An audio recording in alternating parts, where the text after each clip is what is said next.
You're listening to the podcast for all of the news, notes, and breakdowns for your Ohio State Buckeyes. This is Sons of the Shoe with Nick Wilson and Spencer German. Sons of the Shoe is back. We ride again. Spencer German, no Nick Wilson this week once again. He was just getting resettled after a week away on vacation. So hopefully he'll be back with me next week, and I'm excited to get him back at some point. But in the meantime, we do have plenty to talk about in the week of college football, the week of Ohio State football on this week's episode. So I'm glad that you're jumping on in and that you'll be along for the ride for the next 45 minutes or so. It's Spencer German with you. And I do want to remind you to like, follow, subscribe. Am I missing anything? Comment at the 92 Through the Fan YouTube channel where you can watch this podcast. But if you're on the listening audience, do those other things I mentioned wherever you get your podcast, whether it's the Odyssey app, Spotify, Apple Podcasts. Did I mention Apple Podcasts? I might have mentioned Apple Podcasts. I'm going to mention Apple Podcasts again. We encourage you to go there, like, follow, and subscribe to the show. And be sure to tune in whenever you get a chance when it pops up on your radar that there's a new episode dropping. And this new episode is going to be a go on. A lot of different places we could go. Sort of it was an interesting week, really last couple weeks, because it is the dog days of June, the dog days of summer, if you will, in terms of the college football news cycle. There's not a ton going on right now specific to individual programs other than recruits coming to campus, visiting, trying to kind of get a lay of the land and make some determinations about where they could end up for their football playing futures. And we're seeing a lot of that on social media. I know there's a bunch of receivers from next year's class who are making visits and connecting with Brian Hartline and doing the whole shebang there. And we know Ohio State's going to always be in the mix for wide receivers. But this week was a big one at a different offensive position because one of the top running backs in next year's class, 4-star recruit Bo Jackson, who is out of Cleveland, Ohio, so local for us, Nick and I here in Cleveland, is set to – he made his verbal commitment, obviously, to Ohio State, the number 5 running back in the country, the number 81st nationally ranked prospect in the entire country, according to 24/7 Sports. And this is a big deal for a number of reasons that I want to kind of dissect you through here to start this episode off. Because the commitment of Bo Jackson, and again, in college football nowadays, it's always important to lay down the baseline statement that this is always fluid. Guys can change their mind. A verbal commitment is not a signing on the dotted line. We know, remember how Jeremiah Smith's recruitment went? Remember how his signing day went? They were down to the wire, unsure if he was actually going to commit to Ohio State or not, if he was going to flip to Miami. And so much so that, like, Ryan Day in real time, if you remember, was giving that press conference updating about the guys they had signed, how they felt about it, their excitement level, the guys coming in, all these different things. And then he was at the podium talking as Jeremiah Smith made his official announcement. It was Ohio State, and he did that kind of like fake feigning thing on the stage. So, like, we know this stuff is very fluid. It can change. It's not, this isn't etched in stone, but it's an important commitment to get this early on in the process because first of all, as you look at this running back room, we know that this year the running back room is absolutely stacked. Travion Henderson, Quinshon Judkins, so curious, like many of you, to see how those guys are kind of utilized in the offense, in terms of like what downs they're out there. Is it splitting series? Is it rotating in the middle of series? We'll kind of see how Ryan Day and Chip Kelly handle all that. And so I'm fascinated by that, obviously, and that's a conversation we'll get to later this offseason, leading up to the season, all these different things. But this year, it's not a problem. Next year, though, what's interesting about the Bo Jackson commitment is that this is a guy who legitimately might have a chance to play and see meaningful reps next year as a true freshman, just because of the state of that running back room right now. Because again, you have it's very top heavy in that you have two guys who are at the tail end of their college careers with a chance to, they're going to obviously go pro at the end of next season and move on to the next level. And so the behind them is going to be kind of this unproven group that Bo Jackson's going to get a chance to actually compete with and maybe see some playing time with, especially when you lost Dallas Hayden, who transferred obviously earlier in the spring. That was your maybe next guy up behind Trevion Henderson and now behind Quinshon Judkins as well. But without him in the picture, you're talking about James Peoples, you're talking about Sam Williams Dixon, and you're talking about T.C. Caffrey. I wanted to say McCaffrey, who, by the way, all three of those guys I think flashed pretty well at the spring game, and I liked what I saw when each of them was in there getting some reps, and that's notable. But again, unproven group largely, and I think we're probably going to spend most of the season still understanding that that's an unproven group and not really seeing a ton from them because of how top-heavy it is with Judkins, with Henderson. Those two guys are going to be handling the bulk of the carries, the bulk of the workload for that group. So I'm fascinated by this addition, or at least this verbal commitment now, because to the possibility of seeing Bo Jackson step in immediately and compete for a job and maybe see some playing time as a freshman is an enticing thing to me. And I'm excited about it, especially with his running style. He is this very bully style running back, power back, who can both run you over and is very strong, but also can catch passes out of the backfield and show some of that finesse as a pass catcher. He's kind of the prototypical modern day running back that you're looking for. And so I think this is a great addition for Ohio State, especially when you look at this running back room that, again, is going to be transitioning from, hey, we have a couple proven guys at the top of the list right now, at the depth chart right now. How's it going to filter out after they leave? And he could honestly be in the mix next year. The other reason that this is important, an important addition for the Buckeyes, is that you lose Tony Alford this spring. He goes to Michigan. We know Benedict Arnold, call him whatever you want, hate him. He's going to your biggest rival. Fine. But I was right there with you banging that drum for what it's worth too. But then you get Carlos Locklyn stepping in his place. And we all kind of consensusly said, his reputation from Oregon sort of speaks for itself.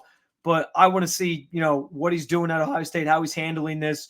Is there going to be a drop-off in the recruiting classes because Tony Alford's been there for so long? He kind of been a staple of this program. He's a good recruiter in his own right. So what kind of relationships were you going to have? How is this all going to kind of stick? Were you still going to be getting those top-level recruits? Were they going to follow Locklyn, guys that maybe he was talking to or interested in as he transitions from Oregon to Ohio State? And the answer to that question with this commitment is a resounding, I think, yes.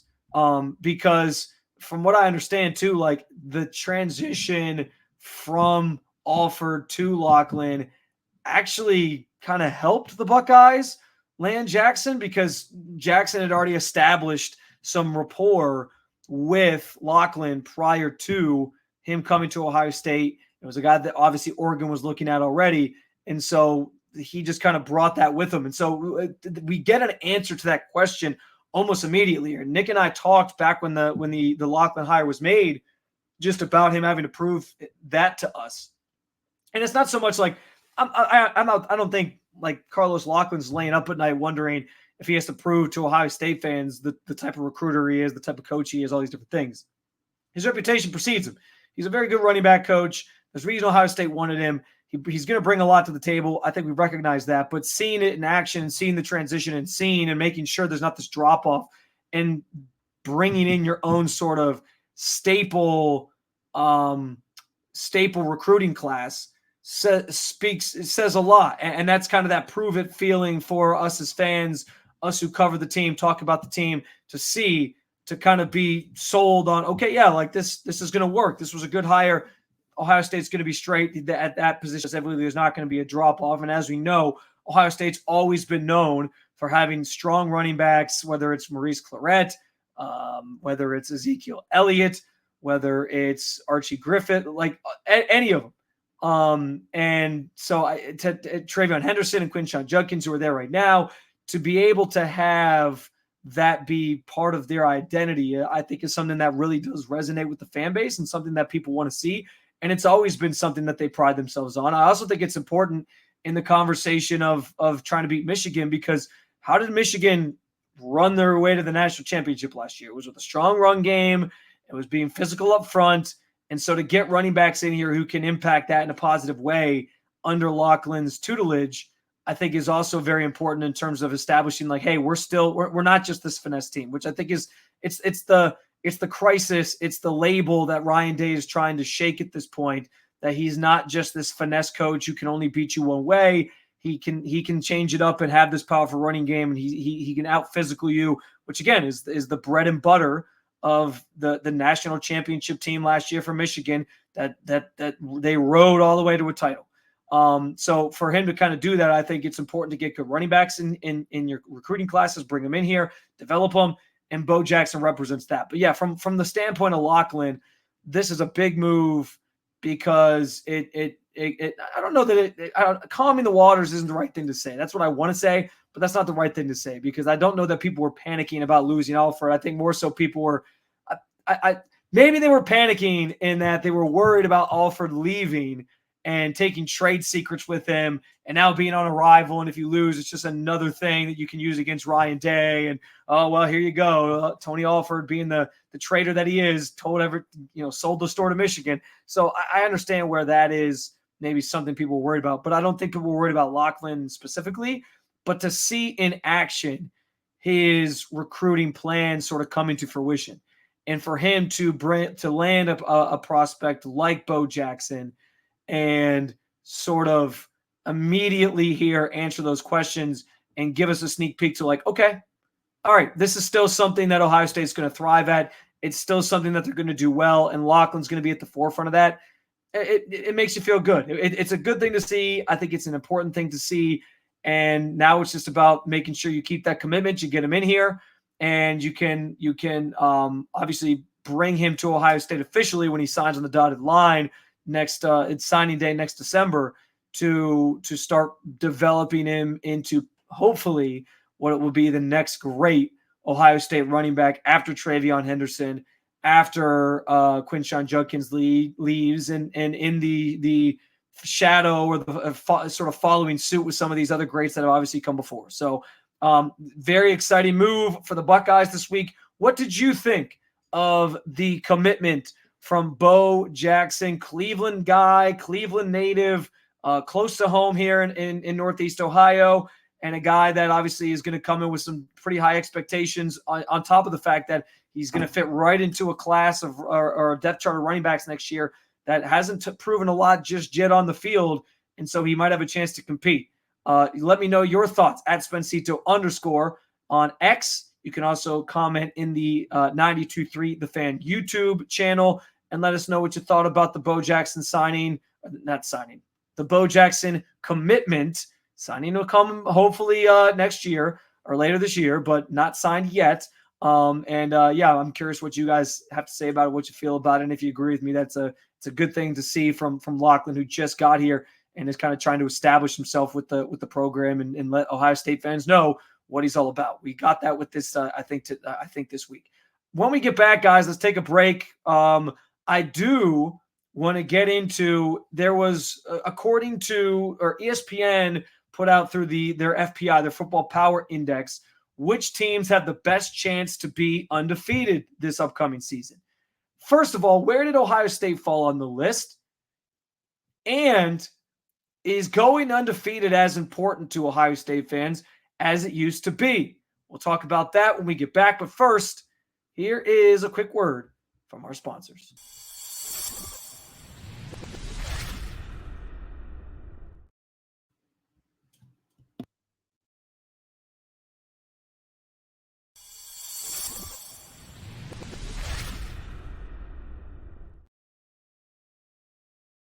Welcome back into Sons of the Shoe. Spencer German with you. No Nick Wilson this week. Again, like, follow, subscribe to the show wherever you get your podcasts. Spotify, Apple Podcasts, Odyssey app, Apple Podcasts. I'll keep saying Apple Podcasts because we want you to go to Apple Podcasts.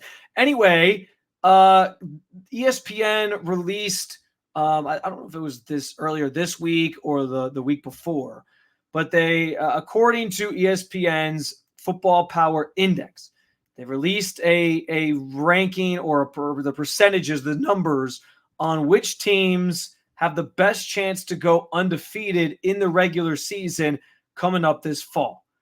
I pulled some of the ones near the top of this list. First of all, I'll tell you off the bat here, Ohio State came in Fourth overall with a 7.5% chance to go undefeated. Just behind them is Penn State, another Big Ten team at 7.1%, which, let's be honest, none of us trust James Franklin to actually lead Penn State to an undefeated season. Although Ohio State's not on their record this year or on their schedule this year. So maybe that helps the cause in I know they are on the schedule. I apologize. They are on the schedule this year. I forgot.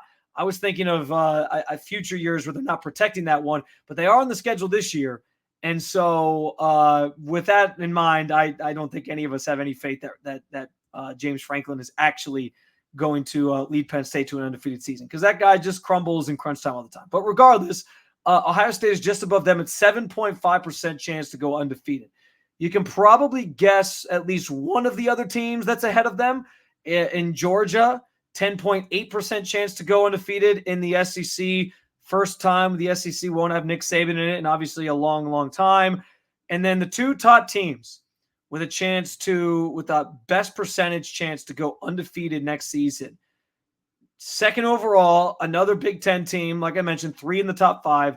Oregon with a 15.7% chance to go undefeated, and Notre Dame just a tick ahead of them, 15.8% chance to go undefeated. And so I pulled up all these schedules to kind of look through it and sort through this. I'm going to save Notre Dame for last here, because Notre Dame, if they don't go undefeated, it honestly might be like you might have Notre Dame fans, and I don't really have a finger on the pulse of how Notre Dame fans already feel up there in terms of how they feel about Marcus Freeman, excuse me. But if they don't go undefeated with the schedule that they have, you might get the torches and pitchforks out, because I think people are going to be pretty livid that they don't coast through the schedule. So we'll get to Notre Dame here in a second. But I want to start with Oregon, because Oregon is obviously a direct competition with Ohio State in the Big Ten to try to win the conference. And they do appear on each other's schedule this year. October 12th, they will play in Oregon. So that's a tough road game for Ohio State, which is why I'm guessing they probably like Oregon to go undefeated even more so than Ohio State. And this is a pretty big margin. I mean, Ohio State 7.5% versus Oregon 15.7%. It's a pretty big gap. And I'm guessing a lot of that just has to do with the fact that they get Ohio State at home. Like if they were going to Ohio State, it might be a different story, but you're getting Ohio State at home, and that obviously plays into your hand. But around that, you have Idaho to open the season. Okay. Boise State, again, whatever. Oregon State, they get a chance to play the rivalry game this year, and that can always be a fluky game. I don't think Oregon State is expected to be as good as obviously previous years, but Oregon State can always pull one over on Oregon. It's kind of the nature of some of these rivalries, even in the Pac-12 that you're losing, because you get these great matchups that sometimes like throw the records out the window. Nothing matters. I mean, 2 years ago in 2022, Oregon State beat Oregon 38-34. Now last year, Oregon blew them out 31-7. And so I think they're sort of banking on the dominance being there, but generally those two teams can sometimes play a close game. So that's maybe the first game where you're like, okay, that could be a tougher test. You get UCLA at UCLA. By the way, the Oregon State game also on the road. They start the season 2 home games, then they're on the road for 2. Then they're back home to host Michigan State October 4th. Then Ohio State comes to town October 12th. You know that game's going to be a challenge. That's going to be one of the biggest in the on the schedule for both these teams, Ohio State and Oregon. Then you get Purdue in Purdue, which here's what I'll say about that game. We know because Ohio State plays Purdue every so often, or whatever the rotation of games used to be, right? Purdue can sometimes be a house of horrors. It was for Urban. He always seemed to struggle there. They had that one loss the 1 year there. And you know, like the big upset loss, and you just never know what's going to happen there. And I understand, like, Oregon's this high octane offensive team. They're generally going to be able to, I think they're going to handle their own in the Big Ten. They're going to be okay. But first time going to Purdue, you never know. You never know. But beyond that, it's Illinois, it's Michigan, who I think is still going to be a good team, but I think everyone's anticipating some drop off there, and that also is in Michigan, so that's a pretty tough draw as well. Maryland, Wisconsin, Washington, again, Washington, the runner-up as national champs, likely expecting a drop off there, and that game's also in Eugene. So again, they're kind of getting the nod there. In comparison to Ohio State has Akron, Western Michigan, Marshall. You guys are probably very familiar with the schedule already. At Michigan State for their first Big Ten game.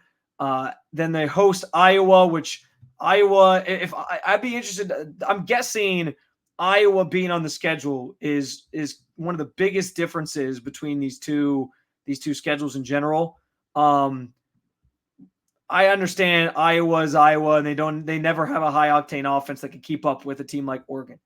But that defense always keeps them in games, and I think that's one of the biggest differences in Ohio State's schedule that's probably making their FPI index to their football power index to go undefeated a little bit tougher of a run, because Iowa that defense travels very well, and they're a pretty good team because they lurk. They stay in games somehow, and then they sometimes can just get you. But at Ohio Stadium, I'm not as worried about it, but still, I'm guessing that's one of the biggest differences. Also, Nebraska, who obviously Nebraska is a team that is they, under Matt Rule, are trending in a direction towards trying to get back to being a powerhouse. We know Dylan Raiola's going there. We know they're trying to build something, and Matt Rule is considered one of the better recruiters in college football. So that game, a little bit intriguing. And then you follow that up, you're at Penn State. I'm guessing that'll end up being like a whiteout game. The time is TBD, but that's obviously a massive matchup. I know we don't trust James Franklin, but that stretch makes it a little bit tougher as well. Oregon doesn't see Penn State. Then you play Purdue. So both these teams play Purdue. You're at Northwestern. You're home against Indiana, and you're home against Michigan to round out the season. So I think it's pretty obvious why Oregon is considered to have an easier path to going undefeated in the regular season. I think that's probably fair in terms of how they kind of fell, and they're assuming that Oregon's going to come over to the Big Ten and have a pretty easy transition and be able to do some things. But like I said, I'm curious because some of those tough matchups, like I know they're not on the schedule this year, but when Oregon plays Iowa one day in Iowa, is it going to be the cakewalk that we think it is just because it's Oregon and Dan Lanning and all these different things? Because sometimes they can get you. And in the same way that I think sometimes Purdue can surprise you. Now, I don't think Purdue's going to be good enough next year to beat either Ohio State or Oregon, but I do think that game obviously plays a role in the schedule difference. The tough, as I break down Ohio State's schedule, I don't mean to make this like a schedule game thing, but really that stretch from the Iowa game on October 5th through the Penn State game on November 2nd. There's like a month-long stretch there. They have a bye in between Oregon and Nebraska, where that's like the toughest part of the schedule. How Ohio State gets through that, and we know Michigan's always lurking at the end of the season, of course, but how Ohio State gets through that stretch of the season from early October to early November is going to tell us a lot about who they are as a team, whether or not they have a legitimate chance to win the national championship, and be the true kind of test for the dominance that we expect from them and if they're going to be able to do it. So that Oregon game is a big one. And it kind of runs from there after the Iowa game, the Oregon game, Nebraska, Penn State, where you'll start to really find out what this team is and who they're about. And then you get Michigan to kind of finish it off. So Ohio State, when you look at this thing, they do have a tough schedule next year, even though they only face one of the new teams joining the Big Ten from the Pac-12 in Oregon. And that makes it tougher because Oregon isn't supposed to have this severe drop-off in the same way that, say, Washington is. So I think it's probably fair that Oregon is where they are in this FPI ranking, and where Ohio State is where they are. My other question in this, guys, and I think this is interesting because we know the playoff has changed. We know more teams are getting in. But Ohio State, like, the expectations are sky high from me, from you as fans of this team, as the student, anybody who goes to Ohio State, you're going largely because you care about this football team. You know the football team. You want to support the group. You're expecting big things from them. And the expectations are always sky high about, like, hey, national championship or bust. And we already talked to Tyvis Powell a couple episodes ago, or the last episode. he said, like, that's coming from within the program. It's not just an outside thing. It's not just the talking heads on the radio thing. The inside the program, they are saying it's championship or bust. So given what the expectations are at a program that is Ohio State and with the stature that they have, I'm just curious, like, are we still going to hold Ohio State to a standard where they have to be undefeated, or will we be willing to accept even one loss on the resume? Like if they lose to Oregon in that game on October 12th, will we be able to accept that, or will it be sky is falling, fire Ryan Day? He gets no chance at redemption because like even though you could beat Michigan later in the year, and even though you could maybe see Oregon again in the Big Ten championship game and get a chance to maybe beat them, like is the goal still go undefeated and win a national championship, or will we be able to be more accepting of a blemish or two on your resume throughout the season? I am of the belief that and this is part of the dilemma, right? In changing the format that people don't like. It used to be that every game felt like it mattered so much, right? And so this upsets people. And I've always been for expansion. I always thought 8 teams was enough. They're going to 12, and there's talk about going to 14 or whatever the hell it is at some point in the near future. Maybe it's 16, I think it is. So yeah, 14 wouldn't make sense mathematically. So 16 at some point that could be coming. Fine. They want to get more college football. They want to get more money. At the end of the day, that's what it's always going to come down to. But as they move to this format and it becomes a thing, I understand why people are upset that the games maybe feel like they mean a little bit less. I do think, though, that because of that, we should be more accepting of like, okay, Ohio State loses a game. That's okay. It's not the end of the world. I can look past that because they get a chance to kind of redeem themselves that very next week against Nebraska and then Penn State and kind of right the ship. And I would hope that Ohio State fans aren't so blind to the fact that the last year they won the national championship in 2015, it was on a year where they started the season with an early loss, that loss to Virginia Tech, and people thought they were just out of the conversation totally. And then they go on the magical run at the end of the year. Cardale Jones takes over. They beat Alabama. They beat Oregon, ironically enough, and they go and they win the championship. And it's like, oh, okay. So who they were then isn't who they are now. The beauty of Ohio State's schedule this year is that you have like 4 games to kind of get yourself settled before you get into like your real first test against Iowa in early October, and then the Oregon game follows. So hopefully by then they kind of have their identity sorted out. But I do think looking back on that 2014 season, ended with the championship, and understanding, okay, they lost the game that year and went on to win a championship. And that was in the 14 playoff system when you had to get just picked by a committee to get in. Now, Ohio State, as long as they don't completely fall apart, like they're likely destined to make the college football playoff in some capacity. Okay, I can live with a loss and accept that, knowing that there's going to be a shot at potential redemption against Oregon down the line, or in the playoff, maybe you guys they'll meet up and they'll get a chance to play again and settle it that way en route to a national championship. I know that's how I'm going to feel, but how are you going to handle that? Because I do think there's a lot of fans that are still going to be like, my team has to go undefeated. I want greatness. Michigan went undefeated to their national championship, even though it was a different era. And understanding that this is part of the reason why people aren't as happy with this model, because it takes some meaning out of every regular season game. I would hope that at least means people are more accepting and understanding the idea that, hey, Ohio State might lose one along the way, but they still got a shot at a national championship because of it, because the field's expanded and because they might see that team that they lost to down the line again in a Big Ten title game or elsewhere if both those teams were to make the playoffs. So the pressure is on Ryan Day, yes, but there's a little bit reduced pressure in terms of trying to accomplish what you have to do or what you're setting out to do and what his expectation is to do. When we talk about the expectations for Ohio State, we say beat Michigan, national championship, right? Those are the 2 big ones. So the path to get there is less important to me. If that means they lose along the way and they still get there, I'm okay with that. But being part of a program and being around a program and a fan of a program where so many people, the expectation's always been win at all costs, go undefeated, and the rest will kind of take care of itself, are you going to be as accepting of a blemish or a potential blemish on Ohio State's resume? Let's take another break, and you can respond to that question at Spencito _ or on X or in the comment section at the 92 Through the Fan YouTube channel. When we get back, I told you I was going to talk about Notre Dame's strength of schedule. Are their chances to go undefeated?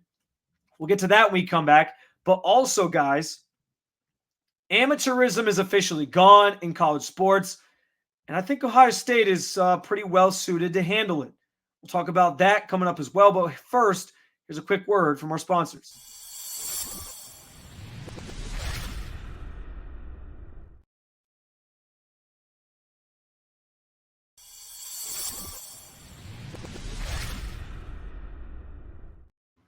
All right, Sons of the Shoe is back, and we'll finish our conversation about the ESPN's FPI list of teams that have the best chance to go undefeated. And Notre Dame, as I mentioned, is at the top of the list.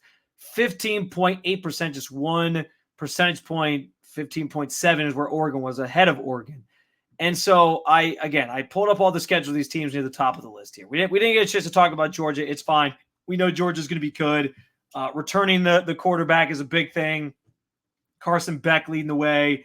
Like, we know Georgia's going to be good, so I'm less worried about it. But, okay, you tell me if I'm crazy. And I know this isn't a Notre Dame podcast, but I had to hit on this because as we're talking about this, I went and looked up Notre Dame's schedule. And if they don't go undefeated with this schedule, maybe not undefeated. If they lose more than one game with this schedule, I wouldn't be surprised if Notre Dame fans are trying to run Marcus Freeman out of town. Okay. Texas A&M. Now, listen, that's tough. That's tough. But listen, if you're a good team, nationally ranked team, you're expecting to have a big season, all these different things. If you're a good team, you should be competitive in that game. Now, we know Notre Dame has always struggled with the SEC, so we'll see. But maybe that's the one you lose. And it's also week 1. It can be fluky, all these different things. Okay, fine. That's the one you lose. That's the one you lose. But you start the season against Texas A&M. From there, absolute cakewalk. Northern Illinois, September 7th. That one is at home. By the way, the Texas A&M game is in College Station, so that makes it a little bit tougher. Purdue, week 3, or I guess we're talking about week 4 because it's week 3 because week 0 is before that. Week 0, yeah, I forgot. College football does it differently than the NFL. We always call it week 0. But you get Purdue. You got Miami of Ohio, September 21st. By the way, Purdue is at Purdue. Then you're at home at Notre Dame Stadium against Miami of Ohio. Louisville, who, okay, they were good last year. Came close to winning the ACC, but I'm not buying that Louisville's going to be as good this year. I think they're going to take a step back. Stanford, no. Georgia Tech, no. Navy, probably not. Even though sometimes when you play that triple option stuff, it can be fluky, but I trust Notre Dame to win that game. And then you round it out, Florida State. Okay, Florida State is another tough game, assuming that they're still going to be a powerhouse program next year and be a good team. So that's maybe the other one that you have a chance to lose. But if you're a good Notre Dame team, by the way, they finished with Virginia November 16th, and then Army West Point is November 23rd. It's the Shamrock Series. They're playing that game in the Bronx. So a neutral site game. And then you get USC November 30th to finish things off, which I think USC is on the backslide this year. I think they're going to not be that good. So, okay. But so you have 2 to 3. I mean, USC could always be competitive, but you have like 2 to 3 games. Texas A&M and Florida State are the big ones that you're the most worried about if you're Notre Dame, right? Like those are the two as a Notre Dame fan where you're like, yeah, we could lose those two. But if you're supposed to be a good Notre Dame team and strength of schedule is a thing, and listen, Notre Dame's probably, if they go undefeated, they're getting in anyway because they're neutral, they're independent, and they don't have to worry about these conferences and all these different things. But like their margin for error is already 0. And so if they're going to prove that they belong in the playoff as an independent, you shouldn't really lose. You got to win one of those big games, either Texas A&M or Florida State. You got to win one to sort of prove to people that you even belong. But if you lose more than one game with that schedule, I understand why they're at the top of this FPI list, because mean, that's as soft landing of a schedule as you can get. So yeah, if they lose more than a game next year, it's a problem for Notre Dame. All right. Future Big Ten team, by the way. I'm predicting that. I've been predicting that, but I think at some point it'll happen. We'll see. All right, to get us out of here, guys. I know there was a lot that was hot and heavy last week with just this settlement in court between the NCAA and the Power 5 conferences and these antitrust suits that were filed against them as they try to sort of save face here. And that's like, don't get it twisted. This is all this was. The details of it, I'm sure some of you, maybe not all of you, have read through it, but they settled these 3 antitrust suits that were being filed against them. Led to a $2.7 billion in back damages that are going to be paid back to the schools, and a new revenue sharing model that comes with the settlement from the House versus the NCAA. Each school will now have a budget of upwards of $20 million that they can pay out through a revenue sharing model that is yet to be determined. There's some complications with that, which I'll get to here in a second. But I want to make it clear again, like, this move was to try and save face by the NCAA and those in charge of the big conferences, because they keep losing in court. Every time they go to court, there's just more and more pushback and more like free market system that gets draped into all the NCAA jurisdiction and jargon that they're trying to throw at you every year with well, you can't do this and you can't do that, and we're going to limit the money that you make. When really the NCAA, as we know, is just bankrolled by the NCAA tournament TV contract anyway. So now that the players want to cut the money, like, they're recognizing here, we need to adapt or die. They absolutely need to adapt, or, I mean, guys, frankly, like, they're going to get left in the dust if they don't do something to try to sort of, I guess, mold into or roll into the modern age that is college football and college sports. And so Charlie Baker, the president of the NCAA, is recognizing that, and he's taking steps to try to at least kind of ease the pain here. And so this settlement, it keeps them and the big conferences, like, they keep losing in court. They keep going to court and saying, like, okay, we're going to fight. We're going to push back on this. We want amateurism. We want amateurism. We want amateurism. And every step of the way, they're finding no friends in our judicial system. And so the options were either keep getting sued and lose money in court and go bankrupt and have to basically start over, or stop the bleeding and settle this and sort of come up with something that works for everybody. And, you know, we can all be kumbaya, at least for now. And that's the key component here, is for now, because as long as there's money coming in, as long as major college sports, especially football and basketball, are locked into these massive TV deals that are just bringing in billions to college sports, the individual schools, the individual programs, and just in general. And as long as those sports are revenue generating, are kicking in a lot of money for the entire athletic departments, like, as long as that's a thing, the players are gonna continue to ask for more. So the players are just gonna, like, this is a Band-Aid to quiet things for now, but it won't be the end. I'm telling you, like, they're setting this up. They're saying, like, okay, 20 million, we'll disperse it amongst the team. They're figuring all that out here in the coming months, and this is likely to take effect, I believe, in 2025 is what they said. And so, great, that's good that they're doing this, but I'm telling you, like, the money's just going to keep going up. There's going to be more money sort of flowing through these schools and programs that have football and basketball especially, and so the players are going to always want more. So it's a Band-Aid for now. It stops the bleeding, but it's not the end of the line in terms of the NCAA having to push back on things and trying to temper how much they pay players. It's going to keep going until probably that organization just straight up folds, because and their hope is that this stops them from getting sued, like I said. So they're hoping this slows all that down, makes tempers the problem for now, and it can maybe die down for a little bit.